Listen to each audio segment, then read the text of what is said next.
क्या आपने कभी सुना है कि हमें अपनी विश सोच समझकर मांगनी चाहिए? हो सकता है वो विश पूरी हो जाए। Hello friends, welcome to my channel. आज हम लोग एक और शॉर्ट स्टोरी पढ़ने वाले हैं जिसका टाइटल है the cop and the anthem. इस शॉर्ट स्टोरी को एक अमेरिकन राइटर ने लिखा था जिसका नाम है ओ हेनरी। ओ हेनरी की शॉर्ट स्टोरीज हमने पहले भी डिस्कस की हुई है अपने चैनल पे, उसका लिंक आपको डिस्क्रिप्शन बॉक्स में मिल जाएगा।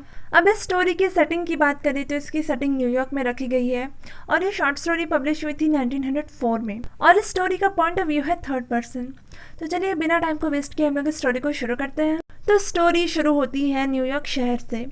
न्यूयॉर्क शहर में विंटर आ चुका था और जितने भी चिड़िया थे वो लोग सब साउथ की तरफ उड़ने लगे थे। उस शहर के लोग अब विंटर के लिए नए कपड़े खरीदने लगे थे और जितने भी पेड़ थे उस शहर में उन सबके पत्ते झड़ चुके थे।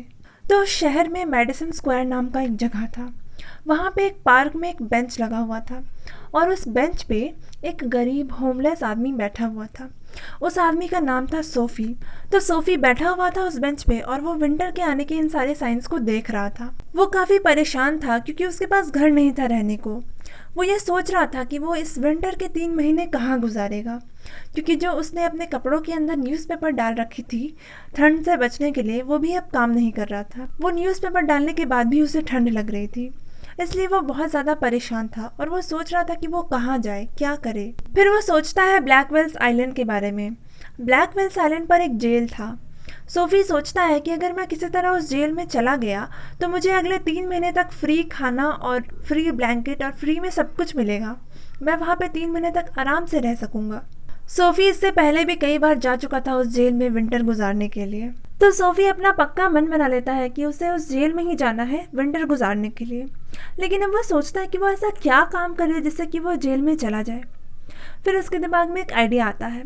वो सोचता है कि अगर वो किसी महंगे से रेस्टोरेंट में जाए और वहाँ जाके कुछ महंगी महंगी डिशेस खा ले और बिल देने के टाइम पे कहे कि उसके पास पैसे नहीं है, तो उस रेस्टोरेंट के लोग पक्का पुलिस को बुलाएंगे और ऐसे जेल में भेज देंगे। तो अब सोफी बढ़ने लगता है उस रेस्टोरेंट की तरफ। वो काफ़ी कॉन्फिडेंट था क्योंकि उसने क्लीन शेव कर रखी थी, उसने एक डिसेंट सा कोट भी पहना था और उसके साथ एक टाई भी पहनी थी। तो उसे ऐसा लग रहा था कि अगर वो किसी तरह उस रेस्टोरेंट के अंदर चले जाए और वहाँ जाके टेबल पर बैठ जाए तो वो आराम से अपने प्लान में कामयाब हो सकेगा। फिर सोफी उस रेस्टोरेंट के अंदर चला जाता है। जैसे ही वो अंदर जाता है उस रेस्टोरेंट का जो वेटर था वो उसके पुराने ट्राउजर्स और उसके फटे पुराने जूते देख लेता है और सोफी को तुरंत ही उठा के उस रेस्टोरेंट के बाहर फेंक देता है। सोफी काफी डिसअपॉइंट होता है और आगे बढ़ने लगता है। वो जाता है एक बड़ी सी दुकान के पास जाके रुक जाता है। उस दुकान में शीशे का वॉल लगा था। रात का टाइम था और उस दुकान से काफी लाइट आ रही थी और काफी खूबसूरत लग रहा था। सोफी सोचता है कि अगर मैं इस दुकान के शीशे के वॉल को तोड़ दूं एक पत्थर मार के, तो यहाँ खड़ी जो पुलिस है पेट्रोलिंग के लिए वो मुझे पक्का पकड़ लेगी और मुझे जेल में डाल देगी। तो ये सोच के सोफी तुरंत ही उस रोड पर से एक पत्थर उठाता है और उठा करके उस शीशे के वॉल पर फेंक देता है और वो शीशे का वॉल टूट जाता है। आवाज सुन के आसपास के लोग इकट्ठा हो जाते हैं। पुलिस भी आ जाती है और पुलिस उन सब लोगों से ये पूछती है कि क्या किसी ने देखा है कि किसने ये वॉल को तोड़ा है। तभी सोफी स्माइल करके उस पुलिस ऑफिसर से बोलता है कि आपको नहीं लगता ये वॉल मैंने तोड़ा है। तो जो पुलिस ऑफिसर है वो सोचता है कि अगर इसने ये वॉल तोड़ा होता तो ये अभी तक यहाँ पे खड़ा थोड़ी ना होता। फिर पुलिस वाला दूसरी तरफ देखता है तो एक आदमी जो था वो एक गाड़ी के पीछे भाग रहा था। पुलिस को लगता है कि शायद वो आदमी ही उस शीशे का वॉल को तोड़ा है, तो इसलिए पुलिस जो है वो उस आदमी के पीछे भागने लगती है और सोफी एक बार फिर से बच जाता है पुलिस से अरेस्ट होने से। सोफी काफ़ी डिसअपॉइंट हो जाता है अपने आप से। वो ये सोचता है कि ऐसा क्यों हो रहा है उसके साथ, वो क्यों नहीं अरेस्ट हो पा रहा है पुलिस से। लेकिन सोफी अभी भी हार नहीं मानता है। वो एक और रेस्टोरेंट में जाता है और वहाँ जाके किसी तरह वो अंदर चला जाता है और वहाँ जाके वो खाना भी ऑर्डर कर लेता है और खाना खा भी लेता है। अब बिल देने का टाइम होता है तो वेटर आता है उससे बिल मांगने के लिए। तो सोफी कहता है कि मेरे पास तो पैसे हैं नहीं, अब तुम पुलिस को बुलाओ और मुझे जेल में डलवा दो। तो जो वेटर है वो कहता है कि तुम्हारे जैसे आदमी के लिए पुलिस थोड़ी ना आएगी। वो अपने एक और पार्टनर को बुलाता है और वो दोनों मिलके सोफी को उठाते हैं और उस रेस्टोरेंट के बाहर फेंक देते हैं रोड पर। अब सोफी डिसअपॉइंट होकर आगे बढ़ने लगता है। वो कुछ दूर जाता है तो वो एक औरत को देखता है। उस औरत को देख के सोफी के दिमाग में एक आइडिया आता है। वो सोचता है कि अगर मैं इस औरत के पास जाऊं और जाके उसके साथ कुछ बदतमीजी करूं तो वो ज़रूर पुलिस के लिए चिल्लाएगी और थोड़ी सी दूर में जो पुलिस खड़ी है वो ज़रूर आएगी उस लड़की के पास और मुझे अरेस्ट करके ले जाएगी और मैं जेल में चला जाऊंगा।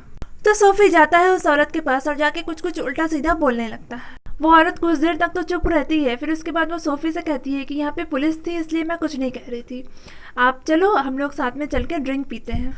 ये सुन के सोफ़ी काफ़ी घबरा जाता है। वो समझ जाता है कि वो जो औरत वहाँ पे खड़ी थी वो एक प्रोस्टिट्यूट थी। तो सोफ़ी वहाँ से तुरंत भाग जाता है। वो भागता है, कुछ दूर आगे जाता है और वो एक पुलिस वाले को देखता है। अब वो एक शराबी की तरह एक्टिंग करने लगता है। वो सोचता है कि अगर मैं शराबी की तरह एक्टिंग करूँगा और ज़ोर ज़ोर से चिल्लाऊँगा तो ये पुलिस वाला तो मुझे पक्का अरेस्ट कर लेगा और मुझे जेल में डाल देगा। सोफ़ी वैसे ही करता है, पूरा शराबी की तरह एक्टिंग करने लगता है, उस पुलिस वाले के सामने पूरा ज़ोर ज़ोर से चिल्लाने लगता है, डांस करने लगता है। तो वो पुलिस वाला सोचता है कि ये शायद किसी कॉलेज का स्टूडेंट है और पुलिस वाले को मना था कॉलेज के स्टूडेंट्स को अरेस्ट करने के लिए। तो वो सोचता है कि ये शायद किसी कॉलेज का स्टूडेंट है और वो सोच के उसे इग्नोर कर देता है। अब सोफ़ी फिर डिसअपॉइंट हो जाता है। वो सोचता है कि उसके साथ ये सब क्यों हो रहा है, वो आखिर क्यों अरेस्ट नहीं हो पा रहा है। फिर उसके बाद सोफ़ी एक दुकान पर एक आदमी को देखता है। वो आदमी काफ़ी अच्छा ड्रेस कोट वगैरह पहना हुआ था, तो सोफ़ी को लगता है ये काफ़ी रिच है। और उस आदमी के साथ था उसका एक सिल्क का अम्ब्रेला। वो आदमी सिगरेट पी रहा था और उस आदमी के पास ही वो सिल्क का अम्ब्रेला रखा हुआ था। सोफ़ी तुरंत ही जाता है उस आदमी के पास और उसका जो सिल्क का अम्ब्रेला था वो उठा लेता है और भागने लगता है। वो आदमी भी उसके पीछे भागता है और सोफ़ी कहता है कि तुम पुलिस को क्यों नहीं बुलाते, पुलिस को क्यों नहीं चिल्लाते, ये छाता तो तुम्हारा है ना, तुम पुलिस को बुलाओ और मुझे अरेस्ट करवाओ। अब उन लोगों से कुछ दूरी पर एक पुलिस वाला खड़ा था। वो उन लोगों को एक दूसरे के पीछे भागते हुए देख रहा था। अब जो छाता वाला आदमी था वो थोड़ा घबरा जाता है सोफ़ी के ऐसा कहने से। वो कहने लगता है सोफ़ी को कि मैं समझ गया ये छाता आपका है, मैंने गलती से ये छाता उठा लिया था, आप अपना छाता रख लो, मैं चला जाता हूँ। ये सुन के सोफ़ी थोड़ा कंफ्यूज हो जाता है। एक्चुअली जो छाता वाला आदमी था उसने खुद किसी और के पास से वो छाता चुराया था, इसलिए उसने पुलिस का नाम सुनते ही वो घबरा गया और सोफ़ी को कहा कि आप ये छाता रख लो, ले जाओ। अब सोफ़ी समझ चुका था कि वो छाता वाला आदमी एक चोर था।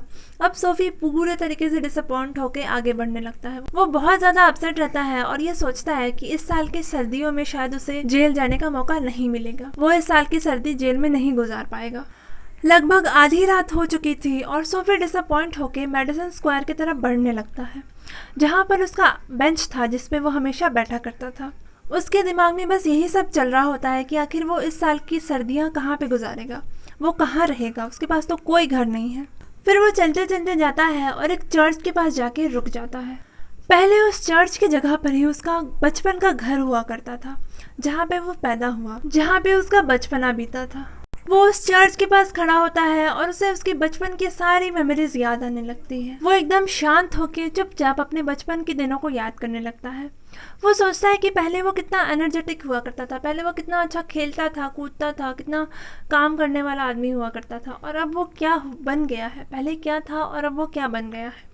ये सब बहुत सारी चीज़ें उसके दिमाग में चलती हैं और तभी उस चर्च के पास से एक एंथम सुनाई देता है। जो सोफ़ी है अब वो बहुत ज़्यादा मोटिवेटेड फील करने लगता है। वो सोचता है कि नहीं, मैं अब अपने बचपन के दिनों जैसा बनूंगा, अब मैं एनर्जेटिक बनूंगा और अब मैं काम करूंगा। और वो सोचता है कि वो अगले दिन सुबह से ही वो एक हार्ड वर्किंग मैन की तरह काम करने लगेगा। सोफ़ी ये सब सोच ही रहा था, तभी अचानक से उसके शोल्डर पे पीछे से कोई हाथ रखता है। वो पीछे मुड़ता है तो सामने खड़ा था एक पुलिस ऑफिसर।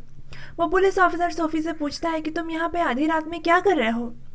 तो सोफ़ी उससे कहता है कि मैं यहाँ पे कुछ भी नहीं कर रहा हूँ। फिर उसके बाद इन दोनों में थोड़ी सी आर्ग्यू होती है और जो पुलिस वाला है वो सोफ़ी को लेके चला जाता है और अगले दिन जो कोर्ट है वो सोफ़ी को फैसला सुनाता है कि वो अगले 3 महीने तक उस जेल में कैद रहेगा। और फ्रेंड्स, यहीं पे हमारी स्टोरी ख़त्म हो जाती है। तो फ्रेंड्स, आपको याद होगा कि इस वीडियो के स्टार्टिंग में मैंने आपसे कुछ लाइंस कही थी। मैंने आपसे ये कहा था कि क्या आपने कभी सुना है कि हमें अपनी विशेष सोच समझ के मांगनी चाहिए, हो सकता है वो विश पूरी हो जाए। और आई होप कि आप लोग मेरी बात को अच्छे से समझ चुके होंगे।